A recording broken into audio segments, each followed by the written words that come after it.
So, all right, talk to you. See you on the other side. Okay.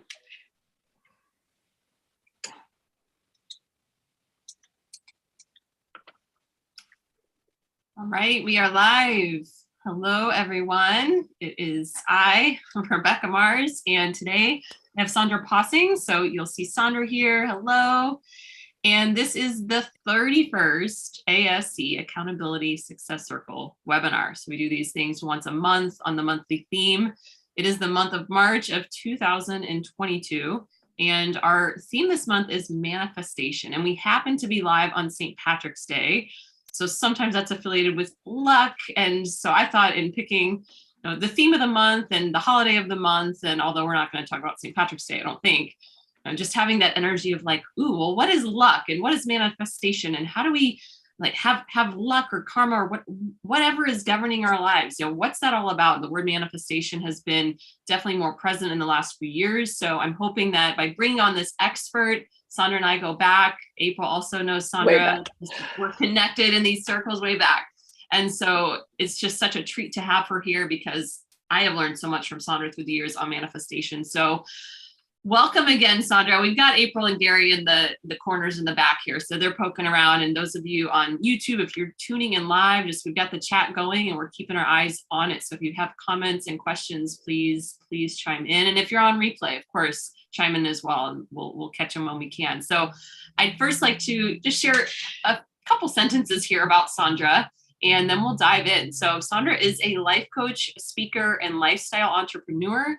She helps people heal their relationships with themselves and create extraordinary lives they love. She and her husband are digital nomads for the last 10 years. Sandra has been running her business from her laptop from 15 plus different countries. When she's not inspiring and empowering the humans on the internet, she's most likely to be found doing CrossFit workouts, having late night dance parties, or nerding out on personal development and entrepreneurship.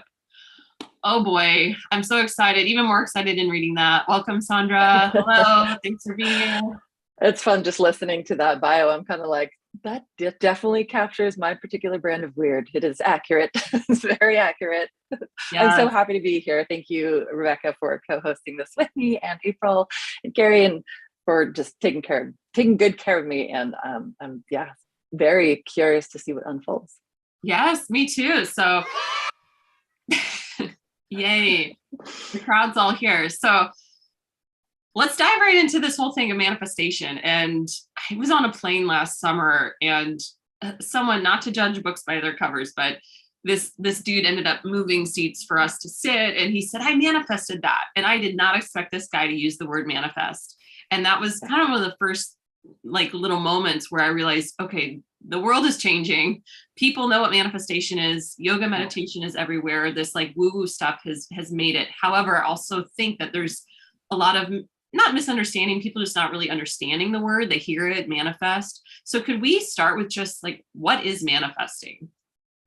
Yeah. So, and I totally agree that there is a shift, or at least like the beginnings of an openness happening, I would say, kind of in the collective and in the mainstream, especially. I'm having the same experience where some of my kind of way more like corporate, professional type clients who would the last people I would expect to be open to some of this stuff are just like casually throwing around words like manifestation. I'm like, wait, what? Oh shit. Oh, it's happening. So to me, manifestation, most simply put, is just bringing something into your physical reality that wasn't there before.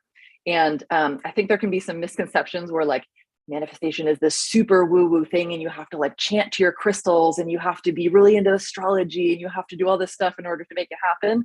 Or it's like just sitting and visualizing a red Ferrari, and then it's just going to pull up into your driveway. And not discounting any like magical things that can happen, because sometimes it shows up in really miraculous ways. But it can also just look like doing something in a very kind of like quote unquote normal way. Like an example I loved from a teacher a long time ago was like, you can manifest a car by going to the dealership and buying it. Like that's also manifestation. Like you're bringing something into your physical reality that wasn't there before.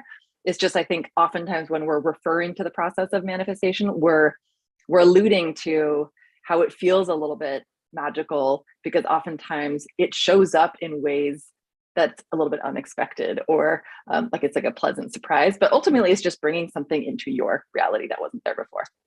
Okay, nice. I like the breakdown of that and the very practical and like, oh yeah, you don't have to create it out of thin air. You might actually need to take those action steps of going to the card lot. So that makes me think of when I first heard about manifestation, it was probably when The Secret got real popular, into manifestation in that sense. And that was the whole thing of asking, believing, receiving. And as the years have gone on, I personally learned that it takes a little bit more than just, like you said, like woo woo, just, okay, I want that red Ferrari or whatever. So what are the action steps, or how do you actually do it? Is it as simply as ask, believe, receive, or what's your take on all of that? The process? Yeah, so it's fun to play with, I think, different formulas. There are many different manifestation teachers and guides out there, and many different formulas and approaches. I believe that ultimately the process is the same. It's just we're describing it in different ways. Some people are like this, this, and this, and other people break it down. I've seen it in 3 steps. I've seen 5 steps. I've seen 6. I've seen 9. It's like each person kind of has their own take. And so oftentimes it's just a matter of like, how many smaller steps are you breaking it into, and kind of what order are you putting them in? I think because our brains are so linear and chronological, we like to have things in like a step 1, 2, 3, 4, 5 kind of way. But at the end of the day, when it comes down to what we're actually doing, a lot of it is kind of happening simultaneously. So I think it's helpful to teach it or explain it in a way where there is a top to bottom formula or 3-step thing or whatever it is. But I think it's also helpful to detach from like, wait, did I do step number 2? Did I skip step number 2? Oh no, it's not going to work. It's not quite like that. It's just more like getting into the habit of doing some of these things, both in your like specific, when I'm trying to manifest a specific thing, but also just doing a lot of them in our lives in general, because so much of like the concepts and the ideas that work in manifestation are also just great things to kind of live by in life, I would say. So I'll give some examples of just a few different teachers' formulas that I like. So the first one that you mentioned, Rebecca, was Rhonda Byrne from, it's Byrne, not Bird, right? Byrne. Rhonda Byrne from The Secret. And for anyone who's not familiar, that's like the classic, the book, the movie. There's also a newer movie, which I just watched last weekend with Katie Holmes. It's a fictional story, but it's kind of based on the principles of The Secret. It's called The Secret, Dare to Dream, if anybody wants to look that up. It was very inspiring. I cried the whole time, but that's just how I do. I'm an empath and sensitive. So like Rebecca said, it's ask, believe, receive in the Secret formula, and what they mean, my understanding of their formula is when you ask, you're getting very clear on whatever the desire is. So, it could be a material thing. It could be a romance. It could be a promotion. It could be a feeling. It could be any number of things. Really, anything that we desire could be the desire. And so when you ask for it, they're sort of implying that you are clear on the thing that you want, right? If we don't know what we want, it's hard to actively work on getting it. Otherwise, we're just kind of like attracting whatever by default. And when they say believe, to me, that's referring to all the mindset work, like believing that something is possible is part of it. Believing that something is possible for you specifically is part of it. Like let's say I would like to have a 7-figure business, which is a very, very real desire on my list, right? I'm not there yet. So if I see all these other entrepreneurs doing it, I'm like, okay, it's clearly possible. I have proof, but it'll never happen for me. I'm not good enough. I'm not smart enough. I'm not whatever. So that second step of believe, that's where for a lot of us, the mindset work comes in of, it's like working through our limiting beliefs. It's consulting, confronting our fears. You can consult with them as well too. They teach you many things. Working through our own resistance and sabotage. That's where a lot of trauma work can come in, shadow work, inner child work. Like there's so much good stuff that can kind of be summed up by their like step 2, believe. And then step 3, receive. When they talk about that, my interpretation of that is that's where you're sort of celebrating that the thing is there before it's actually there. So you could call that step faith. You could call it surrender. You could call it gratitude. Like people who are really into manifestation, you'll often see them kind of like future bragging, or they're celebrating their future. One example is scripting, where you're writing about something as if it's already happened. So you're writing like journal entry, December 31st, 2022. Oh my God, I'm so fucking grateful for this amazing year that I had. Here's what happened. Da, da, da, da, da. So you're receiving something before you've actually received it. And the theory there is you're kind of like putting yourself in both the mindset, but also the energetic state. You're kind of vibrating on the same frequency as that thing, and that will help attract it to you sooner. So like ask, believe, receive. I think what's great about that formula is it's very easy to remember. So for people who like simple formulas, like that's a good one. Where I think that particular formula can fall a little bit short is it doesn't specifically talk about action. And for a lot of people, I personally believe it's absolutely possible to manifest really cool things without taking action. But I think that we have to actually believe that it's possible for that to be more likely. And most of us don't think that we can get stuff just by thinking about it. So I think since most of us are still caught in like a little bit more of like a 3D, physical reality paradigm that we're living in, it's helpful to take the action, because taking action helps us believe that by taking action, I will get this thing.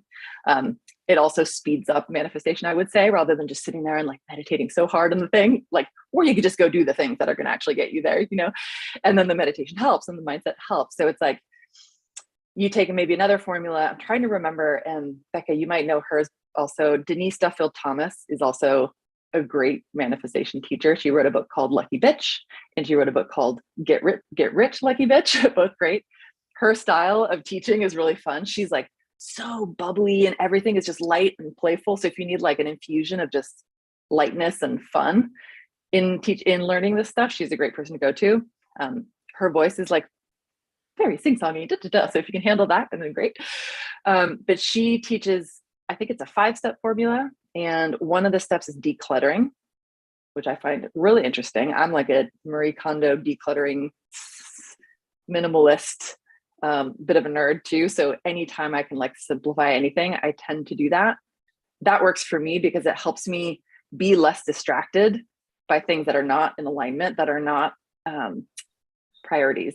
So if I really want to prioritize my priorities and if I want to manifest my desires, it's helpful if I'm not spending all day caught up and distracted in, I don't know, people fighting about politics on Twitter, or, a bunch of drama with my friend or something like that. So decluttering, in the way she teaches it, Denise, could look like decluttering your house so you feel more at peace and more calm and you only have the things you really want. It could look like decluttering your digital world. I'm like an inbox zero person, so I love just getting rid of all the noise that's not necessary. 1 million, subscriptions to emails you don't even read. It could look like setting better boundaries, so you're not saying yes to a bunch of invitations that take up your energy and time, and then you feel resentful. It could look like, spending less time on social media or the news, so that you're more focused on what you actually care about, a la like your desires that you're trying to manifest. So decluttering is one of her steps, I believe. Thanks for putting the link in there. And then I think another one of her steps is forgiveness. It's either one of her specific steps or it's built into one of the other steps, I forget. But forgiveness, I think, is a great way you can think of it as like cleaning out the gunk in your channel. So sometimes I think about each of us as being like like we have like radio antennas up to the universe. And when I'm getting clear on a desire, let's say, Abraham Hicks, who's another very well-known manifestation teacher, I can give background on that if anyone's curious, but Abraham Hicks will teach that when you have like this intense desire and you realize, oh my gosh, I really want to, I don't know, work or speak on stages, like that makes me feel really alive. It's like you're shooting out a rocket of desire. That's what they call it. And to me, I'm like, okay, so I've got these little antennas, just like a, insect or something, or a radio tower. And I'm shooting out these rockets of desire that I want to be a speaker. But let's say I have a bunch of like hangups, resentment, old wounds. And let's say I have a family member who's a speaker who was a total bitch, and I resent her and I blame her and I judge her. And so I'm like, I want to be a speaker. But then I have this belief that people who are speakers become really bitchy assholes, So I'm like, I want this, but also I believe that I will become a terrible person if I do that. So then like the radio signal gets really confused, and the universe or whatever you believe out there is helping you. I believe that we live in a friendly universe that's like conspiring to help us if we work together with it. then the universe is like, wait, so do you want it or do you not want it? Like, you want it and you're okay with becoming a bitchy person, or do you want to not be a bitchy person and not have it? Like, I'm confused. What do you, it's like total mixed signals.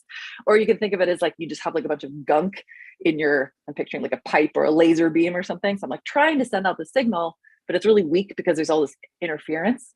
I'm mixing like 10 metaphors, but you get the point, right? So it's like forgiveness can be a great way to clear out the gunk. Like, let me forgive this family member. She was doing the best she could with what she had. Let me maybe have some compassion for her, like kind of cut an energetic cord there. Let me maybe forgive myself for not being where I think I should be in my life right now. Let me forgive myself for all the mistakes I made in the past that I'm still beating myself up for. And when we do that kind of forgiveness, it's like, I think we create like a detachment. I think when we're really white, grippy, attached to stuff, that's not a very helpful energy to be putting out there. But anyway, so Denise will do 5 steps that include forgiveness and decluttering. And then there's I've seen formulas that are like 9 steps long, where some of it's like, deciding that you believe that it's possible for you, and then working through all the limiting beliefs that are getting in the way of you believing that it's possible for you and stuff like that. An analogy that I gave to a client recently that I think could be helpful is I used since we all have a body, we can use a body as like a kind of a mnemonic. Is it mnemonic, where you use something to help you remember something. So I was like, she has a practice where she goes to the forest and takes like a manifestation walk in the morning to work on her desire. So I was like, okay, when you find a beautiful lookout point, stand on top of a rock, take a few deep breaths, like look out at the beautiful view. And then you start at the top of your head, and that represents your desire, because you're getting clear on your desire. You're holding a mental picture in your mind. And like, feel free to do this right now as you're watching this. Like, pick a desire that you feel really passionate about, hold the picture in your mind. You know what it is, you're getting clarity. It's also helpful to know why you want the thing. That's a little extra credit. Like, what do I want? Why do I want it? Okay, I want a 7-figure business, or I want to meet my soulmate, or I want to buy a bigger house, or I really want to get this promotion, whatever it is. Hold it. Why do you want it? And once you've got that, then you go down to your, what did I say next? I think your like throat area, so throat chakra for anyone who's into the chakra system, and that's where you declare it. So like you're thinking about it, and then you're declaring it.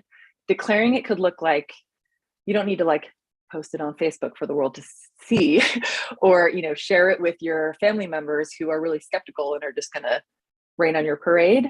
It could mean more like making an energetic commitment to yourself, to your higher self, to the universe, to your journal, that like, this is my desire and I'm claiming it. Like, there's something I believe like really powerful that happens when we claim a desire that we want. Like when I'm like, I am going to have a 7-figure business, I'm going to speak on big stages, like there's no wavering there. I've decided that so long ago. Now I'm just like, I can't wait to see how it happens. Anyway, so you declare it, maybe you tell, not like your skeptical family members, I say be really precious about who you share it with. Like, share it with this kind of group, share it with a group that supports you, that you trust, who will be like, oh my gosh, yes, I'm going to cheer you on. I'm going to believe in this vision with you. So you declare it, and then you move down to your heart. I think top to bottom is just easy to remember, right? You go to your heart, and that's where you can think about emotions or embodiment, right? Where like we think of our heart, we think about how we feel. And when you're thinking thoughts, for anyone who's familiar with Brooke Castillo and her self-coaching model, she's got a really simple framework for mindset work that I like to piggyback on for manifestation too. So you think about the thought, and then your thoughts trigger your feelings, and your feelings are just your body's response to your thoughts. So if we're using my little model, I'm like, okay, this is the desire I have. This is why I want it. I'm going to declare it. I'm going to own it. Okay. And then I just notice what I feel. And I think about, okay, my feelings are like creating this vibration that I'm putting out into the universe. Like, I want to feel the feelings of having it now. And so I'm like, okay, yes. So you picture yourself having that desire. What would that feel like? I think for a lot of people, you would feel maybe a lot of pride, like if it's an accomplishment, or the promotion, or, I reached this thing in my career, you're like, I'm so proud of myself. Or maybe you feel a lot of excitement, or if you found your soulmate partner, you just feel love and you feel appreciation, and you feel that feeling of feeling adored, you feel safe. If it's, a badass new car or something. You just feel like a badass driving it with a windshield down, music blaring, whatever it is. And so you literally like put yourself into this emotional state. You can do this while visualizing, looking at a vision board too. So you feel the feelings of having it now, and then you move from your heart down to your hands, which I'm picturing like down by my side, so they're lower. And your hands represent the doing. And so this is where you're like, okay, so I'm not just going to sit here and like believe that it's going to show up in my driveway. I'm going to go do the things. Like, what would a person who believes that this thing that I want is on its way, what would I go do?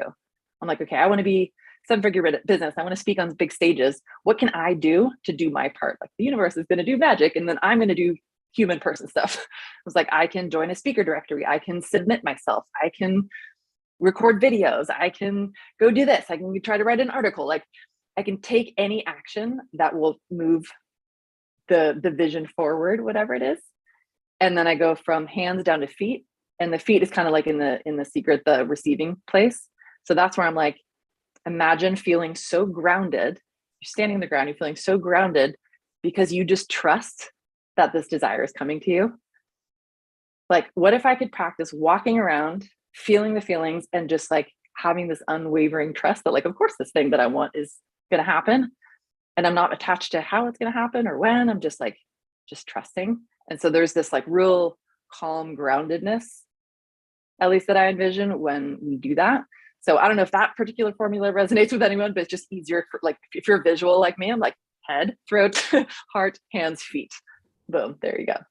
So I'm going to pause there, Rebecca. I know that was like a massive just blurt on all things. Oh, good. No, it's so good. And I really enjoy that embodied idea too. And I think that could be a good one for people to remember. And we do have some action going on over here in the chat on YouTube. So I do want to say hey to John and Terry who are watching live. Hey guys. And April did a little manifestation this morning, looks like, having to manifest a good mood after the shit show that ensued between 6 and 9:30 a.m. So I'm glad you got that good mood on board. Maybe we'll ask you in a second how you manifested that. And yeah, some of the things mentioned. Thanks for typing those in there, April and Gary.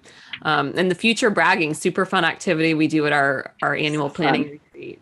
Yeah. And we specifically do it. I feel like I might have done this with you before too, Sandra, of like hanging out at a party. And in so many years, you're like meeting each other like 10 years from now and you're talking about what you've done and what you're doing. So super, super fun activity. And just to find even just that one person or a few people in your life right now where you can start doing this, like what Sandra was sharing, like find that community. We can do it absolutely in the ASC. So we'll keep some threads going too, just side note, in the Mighty Network on our website. So those of you watching live or on replay, be ready. Maybe on the Friday brag tomorrow, you want to brag about a future brag, and I'll sneak that into the post tomorrow. So, there's plenty of ways we can start this stuff right now. Something that does come up lately, also what I've been noticing in conversations I've been having, coming out of 2 years of pandemic / it's always going to be something. So I've heard from people that they're starting to feel ready to go, but they don't necessarily even know like what they want. That's my big question for folks. It's like, well, what do you want? What do you want in your life? And there's a little static around it, which I get because people have been in survival mode. So do you have any advice first for those that are like, okay, I love this, but I don't even know what I want. Like that clarity piece is the challenging point right now.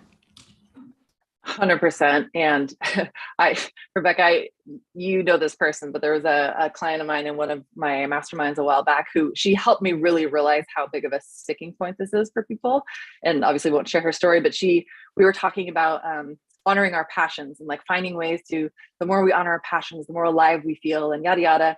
And she was like, so I'm having a little trouble with the whole passions thing. She's like, I can't even access what I'm passionate about because I don't know what I love. She's like, I don't even know what I like, Sandra. Like I've been so focused on kids and relationship and blah, blah, blah. She's like, I don't even know what I like help, help, And so no matter where you are on the like spectrum of clarity on your desires, first of all, I would say like, give yourself some grace because not everyone has had the time or the luxury or the energy or the bandwidth or the privilege or the safety to think about like, what do I want to manifest? Like a lot of people are way too busy lifing and surviving, not whether it's pandemic or anything else related. So I'd say give yourself some grace and compassion and some patience, and recognize that wherever you are in the journey is totally fine. Like all you need to do is, and I think this is a quote from a tennis player, and I don't remember who it is. Somebody can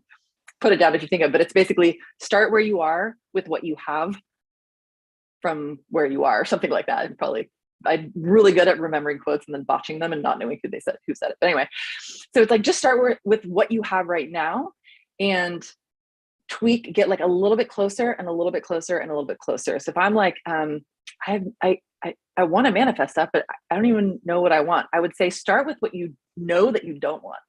Like we can probably all think of at least a few things that we don't want. And then that starts to be the beginning of, in some spiritual circles, they talk about it as the law of contrast, which I find really helpful. Because I'm like, anytime I see something that I don't like, so one of my core values is around, two of them are around authenticity and respect. So for example, when I see someone disrespecting someone else, or when I see a situation where someone can't be authentic because it's not safe, or they can't be authentic because they've been so conditioned to try to be another way or whatever, I'm like, my hackles go up and I'm like Mama Bear Sandra comes out and I'm like ready to kick some ass. I'm like, that is not okay with me. So but instead of just being mad at the world or being like, I can't believe we live in this terrible reality where people are mean to each other and stuff like that, I'm like, actually, thank you. I can be grateful for every little piece of contrast that helps me get more clear on my desires, my goals, my dreams. I'm like, okay, so clearly I want to live in a world where people respect each other, where they respect themselves, where we can be authentic and we encourage each other to be authentic. That makes me feel even more fiercely committed to my mission and to helping people do that and to modeling it and to, protecting others who can't do that because of whatever and stuff. So I'm like, start with what you don't like. That'll get you a little closer to what you do like. And then the more and more you pay attention to what you do like, the more you'll probably start to notice, what do you like a lot? And like, what are your strong preferences? I really like cats. I don't like, whatever it is, vanilla chocolate. Like you could start with silly things to kind of strengthen the muscle of, hey, I'm allowed to have preferences and that's okay. I'm not saying this thing is bad or wrong. I'm just saying I really am drawn to this. And then you get better and better at that. And then you start being like, wow, this is like, I like this, but this is what I really desire for myself. And then those desires start to like grow they amplify, and then the more you feel them and the more you honor them, I think, the more clear we get. So it's kind of just like practice. And I would say there's some untangling to do too, because a lot of us have things that we think we want, but we don't actually want. We just think we want them because we've been taught that we're supposed to want them, right? Like society is like, look this way, don't look that way, date that person, don't date that person, go to this school, don't, so it's like, we have so many layers of, this is who you're supposed to be, this is how you're supposed to look, this is who you're supposed to marry and not marry, work, like all of these things. And the more we can start to just slowly turn down the dial on our conditioning and the shoulds and the supposed tos and what will my parents' friends think and what will my peers think, and then just start to slowly turn up the dial. Thank you for the proper quote there. Do you want somebody just follow me around and correct my quotes like in real time in real life? That'd be amazing. But start to slowly turn up the dial on your own desires. And the more you do, the more you'll feel that aliveness and the resonance. Like when I focus on my desires, I'm like, like my whole body starts to tingle. And the more I get just give space and intention to them, then they grow. And then it becomes much easier to intentionally manifest because you're focusing on what you actually do want instead of random stuff that gets your attention. That's another thing I wanted to mention is that when people are new to manifestation, they think that they have to learn this whole new skill set. But the cool thing is we're actually all manifesting all the time. We just aren't doing it on purpose. We're manifesting by default. We're just attracting and bringing in what we how we're showing up based on our conditioning, our trauma, all of our past, so it's okay, we are all already incredibly brilliant manifestors. The trick is just training yourself to do it on purpose instead of by accident, and that mostly means being more aware of our desires, of our thoughts, of our feelings, and then being ooh, I'm not very intentional right now. I'm going to start actually focusing on the things that I do want instead of focusing on my fear of failure or focusing on what I hate about the world or focusing on my annoying boss, So it's just a little bit of a shift. I like the shifting, the dial turning. And we got the Gary's the fact checker in the background here today. Love it. I need one. So love that. So we got the real quote there, Rockets of Desire too from earlier. And I think sometimes it's like the word desire or passion. Some folks, it just doesn't resonate. So I love how you just broke that down of even just think about what you like or don't like. And preference. Actually just listened to a Brooke Castillo podcast earlier. And I think it was one of our most recent ones about like, what do you not like about yourself? And like, that's okay. And even just to face the things that you don't like within yourself. So also in your life, like realizing that, there's just a time and place for every one of these like coaching and living and mindful tools. Like it's not one size fits all. And like positivity brainwashing can serve you at a certain time to really focus on all the positives. But especially over the last couple of years, if it's hard for folks right now to even be positive or tap into gratitude, like I get that. I feel like that's been coming up a lot. And I love the permission you just gave of like, it's okay to focus on what you don't like right now and what you don't want right now. So those of you listening, if that's more of where your brain is and where your energy is right now, like it's all good. Like that's also so powerful to just be in that. It might feel like you're being negative, but yes, in a way, but also not in a way, because it's just building clarity for you. And it's building good boundary around, I don't like this. No, universe, do not like this. So then it's just helping you channel or do the whole clearing out thing that you're talking about earlier. So, and it's like, it's in how you do, it's like, I think, I don't think that we should be, spiritual bypassing or like engaging in toxic positivity. Like I kind of hate the phrase good vibes only. When I see that on a t-shirt, I kind of like smack the person and be like, I do really though, like depends on how you mean it. Like it's when I think we can look at something negative or like look at what we don't like or all of that and be like, wow, this is really helpful information. I'm going to use this information to like either like, work through some of my own trauma or do some shadow work or use this as a way to acknowledge that this is what I don't want. Okay, so what do I want instead to get more clarity? Like that's different than just sitting back and being like, the world is fucked. Everyone's stupid. Politicians are terrible. It's like there's like a passive whining, complaining, judging, where you're kind of just like manifesting the same stuff for yourself over and over by default because you're in this like negativity spiral that doesn't go anywhere. Whereas if I'm like, negative thing, I'm going to name it. I'm going to like call it out. I'm going to notice it. I'm going to work with it. And then I'm going to use it intentionally to move forward. So it's like a different intention and a different, like way of navigating it. You know what I mean? Which is so different than just sitting around and like gossiping and like talking shit. I think there's a place for conscious complaining, like venting to clear something. But I think when people just sit back and vent to each other about the same things over and over and then complain that nothing changes, I'm like, there might be something there. Mm-hmm. Oh gosh. Yeah. Yes. And you mentioned the muscle of whatever, and just to like echo that, and like awareness is a muscle, manifesting is a muscle, getting clear on things is a muscle. Like all these things are muscles. And just like you can't go to the gym one time and be like super buff or whatever.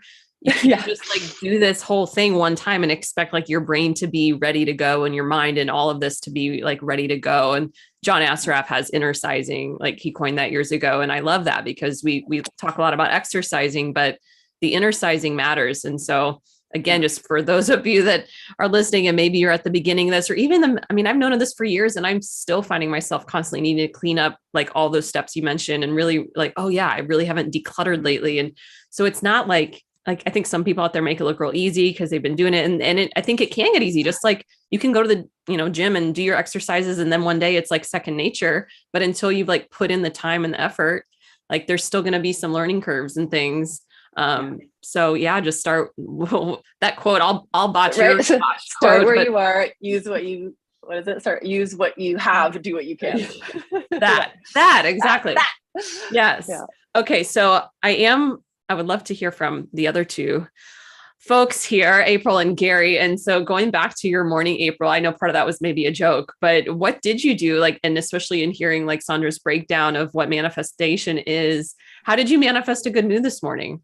Oh my gosh. So I had a pretty busy morning, and I think one of the big things, and I'm kind of grateful for one of my clients who I, check in with every morning because we're, working on habits and whatnot. And, it was like one thing after another. There was a lot of screaming. I actually just, stepped away for a second because my dog was eating a plant. And so there is mud all over my living room right now. So I'm trying to be happy.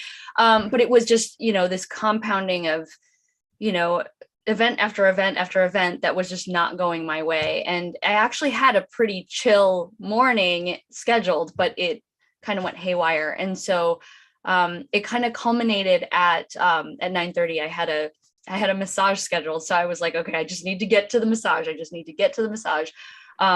Things were running late.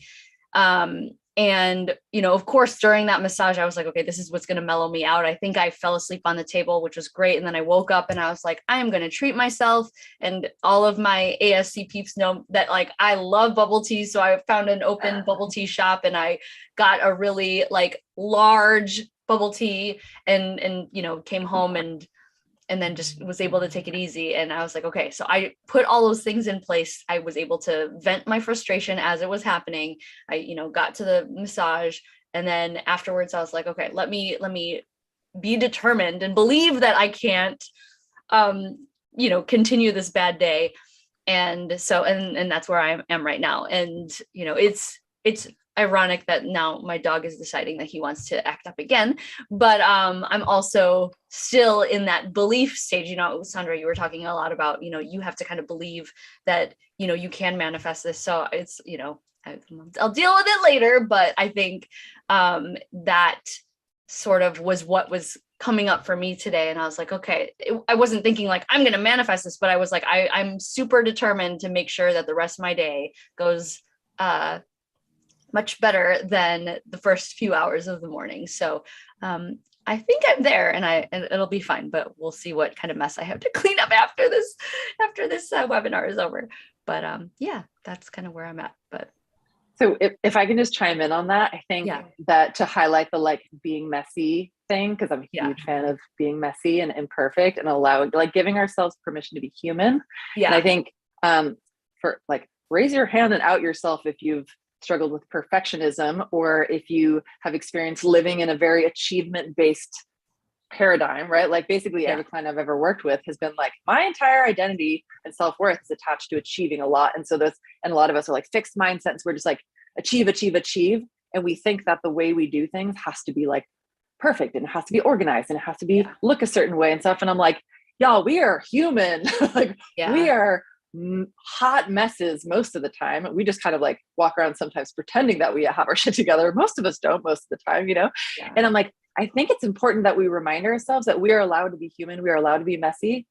And that's especially in community. It's one of the things that connects us most to each other when we're like vulnerable and are like, this is my shit show of a morning train wreck. Would anybody like to, and it humanizes us. It helps us connect to each other more. And I think it also gives us a lot more permission when it comes to manifestation or working on anything to just like relax and have fun with it. I see people, a lot of my perfectionist achievement clients, they're like, I'm a high achieving manifestor, and they're like, they take something super fun and amazing like manifestation and turn it into like a work project. There's like Excel spreadsheets and they're like stressing out about it. And I'm like, or you could like chill out, like calm your nervous system and play. And there's so many manifestation games that we can play like all day long in your head, like on paper, with your journal, with your friends, with your pets. I don't care. Like, and so I think being human, allowing yourself to take, like when it comes to taking action, that part of the formula, it's not like, oh, I must come up with a perfect thing. How am I going to draft this perfect email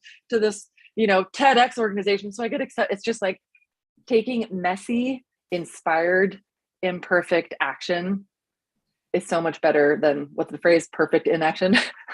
Imperfect action better than perfect inaction. And I think just in the whole journey, like we so get to be human and we get to be flawed and messy and make mistakes and accidentally do harmful things. And then we get to clean up our mess and apologize and learn from it and do better, Right. But the perfection thing is such a great way to sabotage and get in our own way. For sure. And it's also funny because, obviously I've always been a recovering perfectionist, but this whole concept of you can do all the things to plan out, everything to move perfectly and smoothly, and there's all of these other Still things not that are gonna be. happening that you can't control. You know, like Yeah. I lashed out at my husband, I calmed down, I vented somewhere else, I calmed down, I reached out to him and tried to explain why I was so upset. He apologized, I hung up, the dog pooped in the house. Like I was just like, I'm like trying to do all the right steps, and still there's going to be you know, those hiccups and those things that you don't understand. And you know, I think that there's also value in like just venting and getting all that anger and frustration out. I'm not the person who typically wants to get angry, and if I can handle it, I always try to look for the positive, even, you know, through every negative. But there are some times where the wheel just keeps on like rolling down the hill, and you just don't want to stop. So if you need to like scream or whatnot, like have your pity party. I'm always a advocate 100%. For that. And it's not about like, I think we have in this culture, we're so conditioned to think that especially women, like we're supposed to like, men are first of all not allowed to have emotions at all, and women, our emotions are supposed to be like really contained and behind doors because we don't want to be seen like hysterical, like out of control women or whatever. And it's so backwards. I'm like, actually our emotions are healthy, all of them are fine. It's what we do with them, you know. And if I'm like squashing down my emotions all the time and then I lash out in public and punch someone in the face, like that's not okay. It would be better if like, instead of squashing down my emotions, I just process them on a regular basis. Yeah. Conscious complaining is great. Like screaming into a pillow is amazing. Swamping, Mama Gina teaches about just like a basically angry dance party and like breaking stuff. If you need to go to a rage room, actually pay to break stuff, you know, have a good cry in the shower. My favorite thing is a primal scream in the car. I turn up the radio really loud, grip the steering wheel, and just like let out this noise that's actually quite terrifying. I can only do it when I'm actually really angry, and then I turn up the dial a little bit. But it's like we just need to move the energy, and that totally is part of clearing out the gunk. I think in manifestation is like process your emotions as close to real time as possible, do them in healthy ways in safe places so that you don't carry around a bunch of funky energy and like then like resent people or snap or do all this other stuff. It's just like, but we're not taught how to do that. Like I think there's a lot of work in the collective that we need to do to just learn that it's okay to feel things, and the more you feel them in healthy ways, the better for everyone. For sure. It makes me think of the phrase, I don't even know who said it, but energy goes where energy flows, or energy goes where attention flows. And attention, yeah. So if you're like all your thoughts are just messy, negative at some point, that is where all your energy is going. And that is what could ultimately multiply, say the theorists or whatever, of like more of that's going to come, or what you resist persists. Like, so there's just that like fine line in all of this too, for folks, like you mentioned, like sort of that tipping point and knowing that, yes, get it out, because otherwise it might take you into the next wave of the next worst thing. So just having lead to other unhelpful things. Yeah. But a little bit ago, you mentioned the P word, not perfectionism, not poop, April, but play. And we've got the play master, Gary, our hype man, is here too. And I just would love to hear your voice, Gary. And he's here. And so manifestation, I'm wondering what's going on. Oh, thank you. We got the Tony Robbins quote. So manifesting, and Sandra, Gary is a play master in my eyes. I don't know how you would self-describe yourself, Gary, but just wondering your take on manifesting. What have you manifested in your life? Where does play fit in, if you want to go there? Yeah. Lately I've been working on unlearning, because I feel like Sandra, you hit the nail on the head.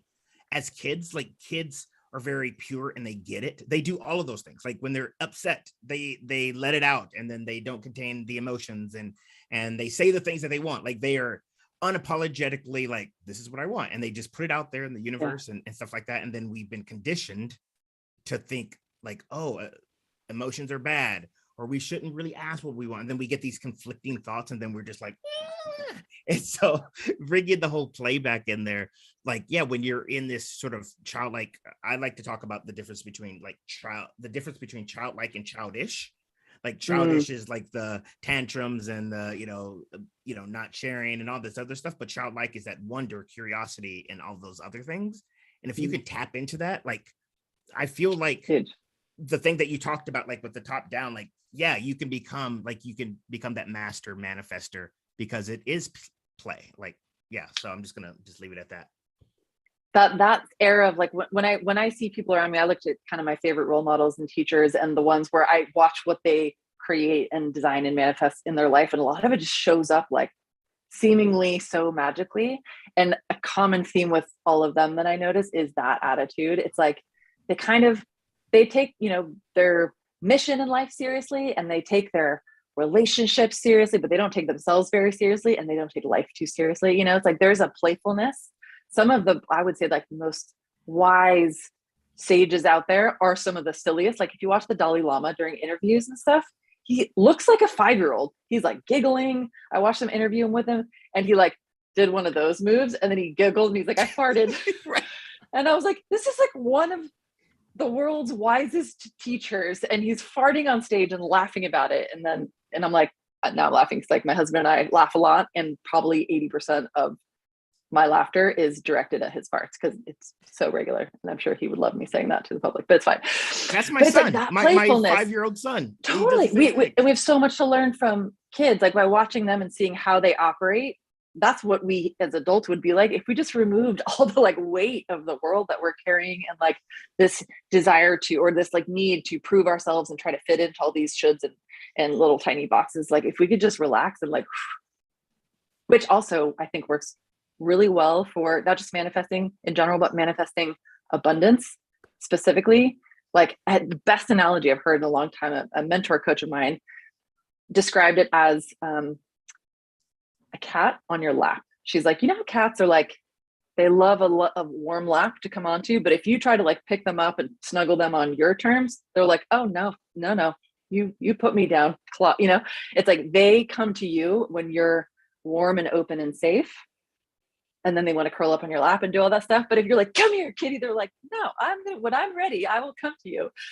And I think it's the same way with when we're trying to manifest in general, but also like specifically money, specifically abundance. When we have that kind of grasping energy and we're trying to control it, like, God, I need this desperately. It's got to pay my, it's like that kind of energy.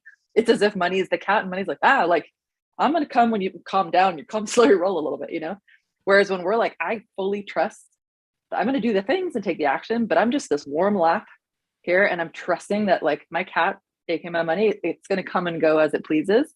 And the more I give it permission and trust, the more it wants to come. When you're like typing on a computer and you have a cat and the cat just wants to sit in your lap the whole time. It's like that kind of vibe. I don't know. Does that make sense? Like my mentor said this and I was like, yes, it's not the graspy trying to control and predict energy. It's just like full faith. Mm-hmm. Yeah. I'm not a cat person, but you're like, don't get it. But I know I actually have a client right now who they got a cat, and this cat is being set. It's like the best thing right now in their life for all these reasons. Like the animals, cats specifically can embody so many of these human lessons that we quote unquote need to see and learn and feel. So I like that example. Just like an era of detachment and ease and flow and like the playfulness and the lightness. Like I find for me too, the more I just trust and like have faith that it's going to work out. I have like a belief I'm working on that I pretty much believe like 99% now is everything always works out for me. Everything always works out for us, me and my husband. And like, it totally does, Yeah. The beliefs but are it's unreal. Like, we just keep learning, keep shifting, keep reframing. Yeah.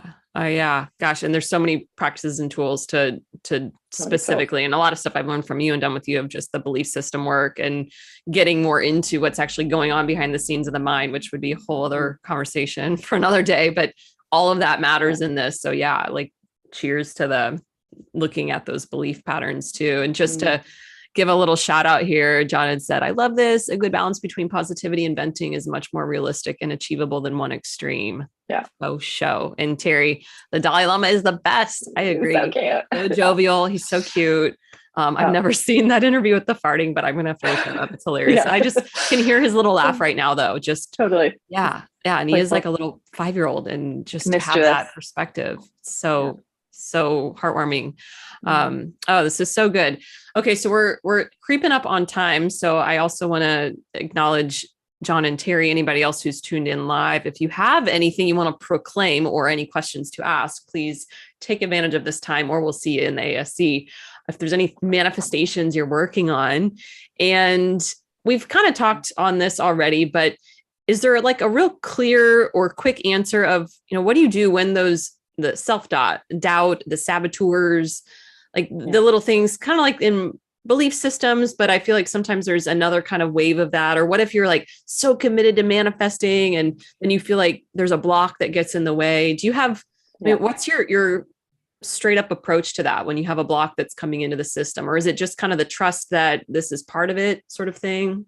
It's so many things. So I think there are many different tools and frameworks and ideas and practices we could use. And we are all so different. So I think it's important to, if you really want to get into this stuff, just experiment and see what works for you. And I think there's kind of two different buckets, I would say. There's the mindset and embodiment work that you do on an ongoing basis so that you are always working on your self-belief and your, faith that this kind of stuff can happen, and practicing, like playing manifestation games, doing journaling, doing mindset work, doing meditation, visualization, affirmations, all that stuff, like on an ongoing basis, I think is great for everyone.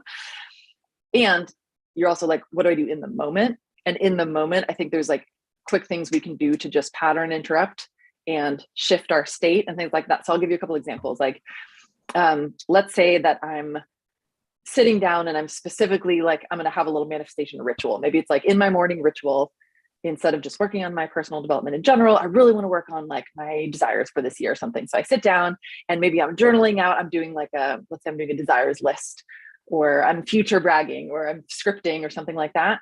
But as I'm writing it out, I hear these little thoughts in the back of my head coming up that are like, that'll never happen. Like, who are you to even think that's, whatever limiting beliefs that show up that are basically your subconscious mind trying to keep you safe. Your brain is just like, I don't want you to get disappointed. Don't go do that. That's, it's like, you're not there belief wise yet. And so you're like writing one thing, but you're hearing something else in your mind. And so it can feel then really, there's like a lot of cognitive dissonance if you're like, yay for this future dream. And then in your whole body, you feel like, I don't believe it. And so I think there's ways to kind of like meet yourself in the middle and acknowledge where you are and then work through it live. So I'll give you a couple of my favorite practices.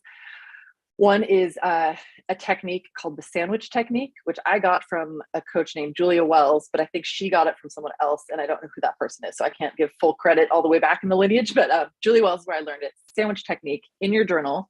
So while you're doing some mindset journaling, for example, you start with something good and then you work through the hard shit and then you end with something good, hence the sandwich. The first good could be like gratitude, celebration, like some goals, just like anything that's going good right now, giving yourself some acknowledgements, whatever it is. And then the middle part, the hard shit, is like, here's what's coming up. So you do, I think she calls it a fear inventory. And I think she probably got that from someone else too. I'm really bad at keeping track of all this stuff. But in the fear inventory, you could write like, even though I'm really working on what insert goal here, I'm noticing that I feel a lot of doubt around this, or I'm noticing that I think it's for other people, but it'll never work for someone like me. Or I'm noticing that I am carrying a lot of like, trauma or resentment towards my mom about this or whatever it is. So you just like name all of that and you do it with kind of neutrality and compassion.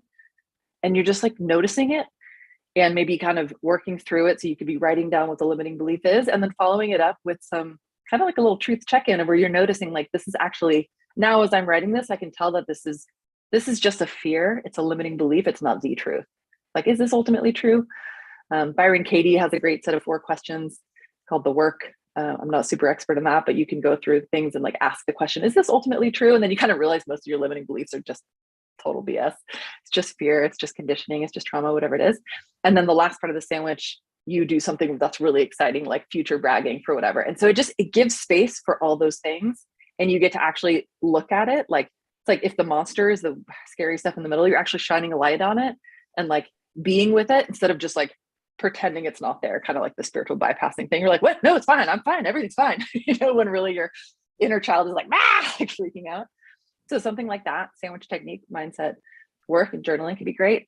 I also think there's a lot of power in embodiment. So all of us high achiever, perfectionists, like intellectual types, we do a lot of overthinking, overanalyzing. We like lots of mental gymnastics all the time to like do this. And we kind of forget that we have this amazing body with all this wisdom. We were talking about feeling our feelings and that stuff before. Sometimes when we're doing manifestation work and we get excited about this goal or dream, and then the limiting beliefs come in, then our body goes into like contraction mode. Maybe it's a trauma response, or maybe we're just like, we start feeling the fear of maybe I'll never have this and then I'll be so disappointed. Or what if I go try to speak on stage and I look like an idiot and then everyone hates me and I get like cast out of society, you know? And so our body starts to shut down, our nervous system gets activated, and then we're like, wah, wah, and then we want to run away, and then we don't take any action and then shut ourselves down. So a huge way to deal with it in the moment is like, do what you need to do to have your body feel safe.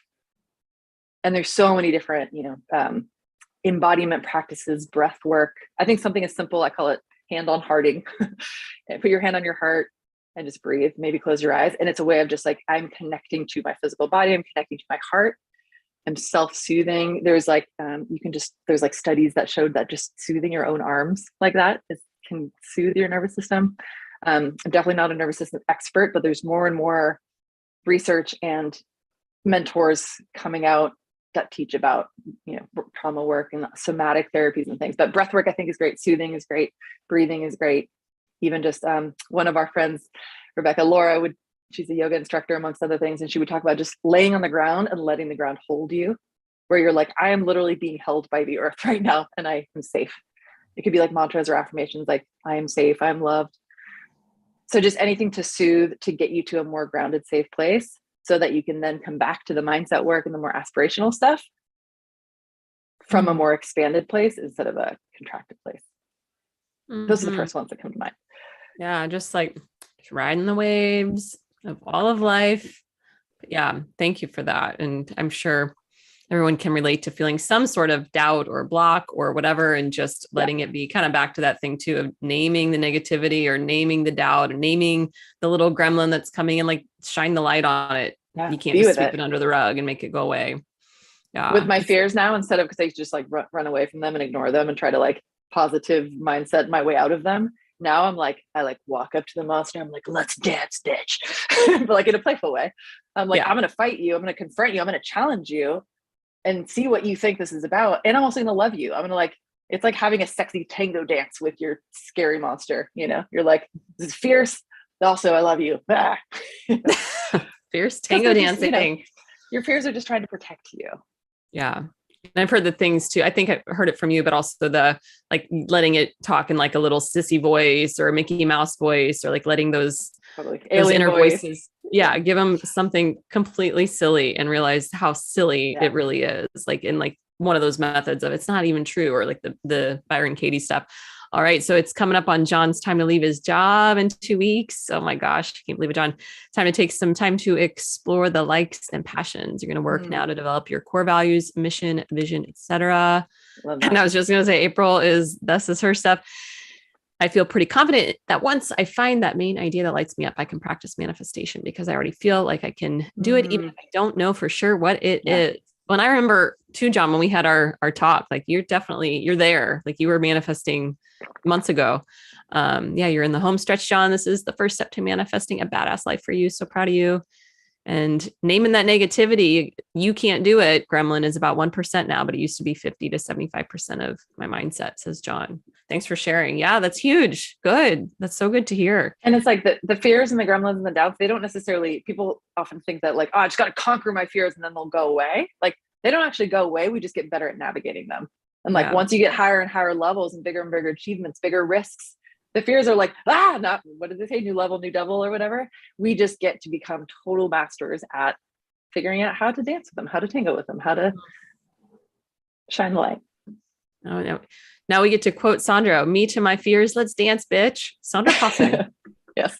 Like it. And Terry, yes, cheering you on, John. Cool. All right, everyone. So it is that time though we could keep going with this, but we will save that for another day. But for those of you that want to get in touch with Sandra right now, she's hanging out in the ASC. So we'll tag her tomorrow and you can tag her and reach out to her that way. But other than the ASC, Sandra, where can people find you? What are you up to these days, etc.?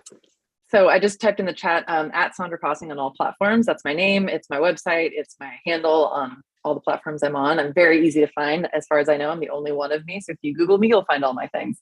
And I would say I'm probably on Instagram the most.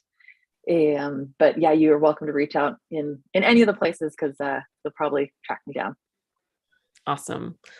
Very good. Well, thank you again. And I'm going to pass the mic back to April/or Gary.